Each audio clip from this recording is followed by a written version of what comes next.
তো সময়ে সচিরা মিনার মাঝে গৌর চাঁদ নাচিয়া বেড়ায় রে। প্রভাত সময়ে সচিরা মিনার মাঝে গৌর চাঁদ নাচিয়া বেড়ায় রে। প্রভাত সময়ে সচিরা মিনার মাঝে গৌর চাঁদ নাচিয়া বেড়ায় রে।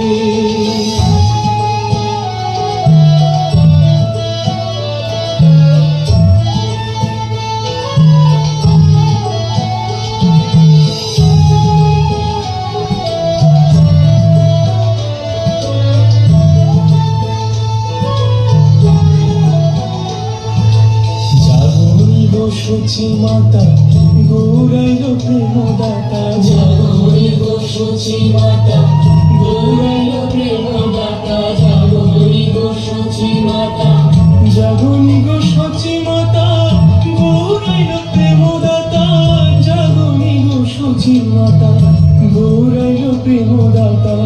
ঘরে ঘরে হরি নাম বিদায় রে। প্রভাত সময়ে সচিরা মিনার মাঝে গৌর চাঁদ নাচিয়া বেড়ায়। প্রভাত সময়ে সচিরা মিনার মাঝে গৌর চাঁদ নাচিয়া বেড়ায়।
Gopal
गोपेश गोपीकान्त राधाकान्त नमस्तुते।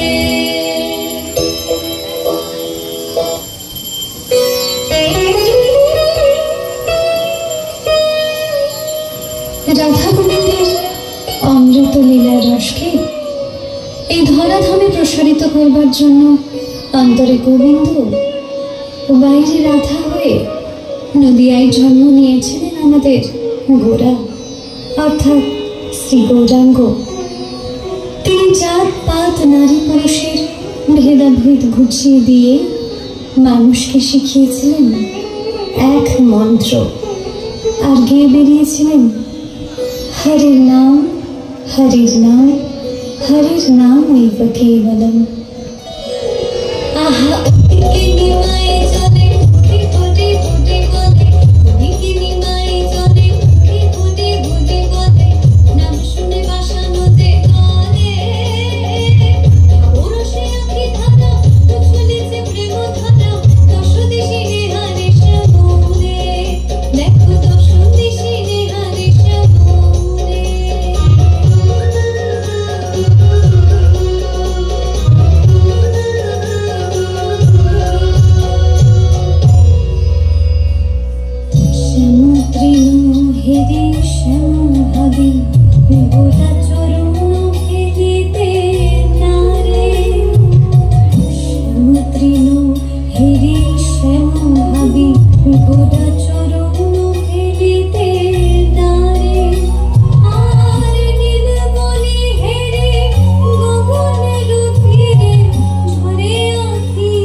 কৃষ্ণপ্রেমের ব্যাকুলতা নিয়ে তিনি মাত্র 24 বছর বয়সে কাঞ্চননগরে স্বামী কেশব ভারতীর কাছে সন্ন্যাস গ্রহণ করেন এবং সংসার ত্যাগ করেন।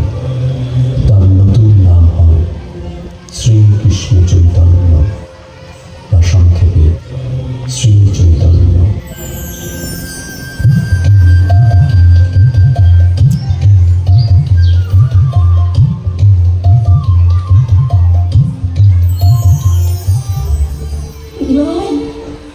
এসেছিস বাবা? তুই নাকি একটু ধৈর্য ধরো মা, সব জানতে পারবে। তোমার অনুমতি ছাড়া আমি কি কিছু করতে পারি? তবে ওরা কেন বললে তুই নাকি গৃহত্যাগ করে সন্ন্যাসী হবি? মাগো, কুসন্তান যদি বা হয়, কুমাতা কদাপি নয়। আমি তোমার সেই কুসন্তান মা। জন্ম জন্মান্তর চেষ্টা করলেও আমি তো সে মাতৃঋণ শোধ করতে পারবো না। তো জানতে ইচ্ছে করে আমি যাতে শান্তি পাই। তুমি তা চাও না? তুই কি চাস নিমাই? আমি মুক্তি চাই না, মুক্তি চাই। আমি সন্ন্যাস নিয়ে কৃষ্ণের সন্ধানে বৃন্দাবন যাব না। আমি যে তার বিরহে থাকতে পারছি না মা। আমি যদি তাকে না পাই, এই দেহ রেখে কি লাভ মা? আমাকে মুক্তি দাও মা, আমাকে মুক্তি দাও। প্রভু যদি অনুমতি দেন তাহলে আজ আপনাকে আমি নিজের হাতে সাজাবো। আপনার শ্রীঅঙ্গ পুষ্প চন্দনে সাজাবো। বড় স্বাদ আমার। বেশ, অনুমতি দিলাম। আমাকে তুমি ভুলে যাবে না তো বিষ্ণুপ্রিয়া? এই কথা বলছেন কেন? আপনি কি সত্যি সত্যি আমাকে ছেড়ে চলে যাবেন? আমাকে যে যেতেই হবে। আমার কথা একবারও ভাবলেন না? বিরহের প্রেমের যথার্থ প্রকাশ বিষ্ণুপ্রিয়া। কৃষ্ণ, মাগো, এবার যে আমার বিদায়ের পালা, তুমি আমায় অনুমতি দাও। কৃষ্ণ, কৃষ্ণ। মা, মাগো, ওই পথ সে আমায় ডাকে মা। তুমি শুনতে পাচ্ছ না? ওই ওই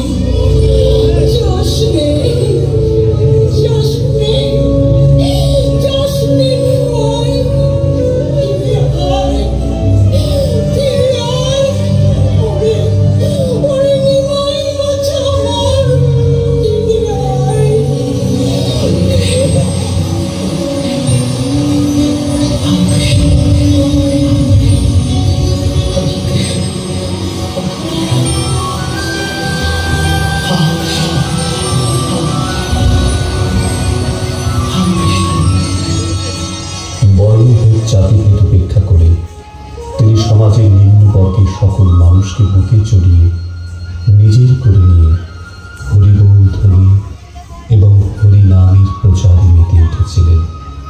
সেই সময় এতটাই তিনি বিহ্বল হয়ে পড়তেন যে হরিনাম সংকীর্তন করবার মুহূর্তে অধিকাংশ সময়ে ভাব সমাধিস্থ হয়ে পড়তেন শ্রী চৈতন্য।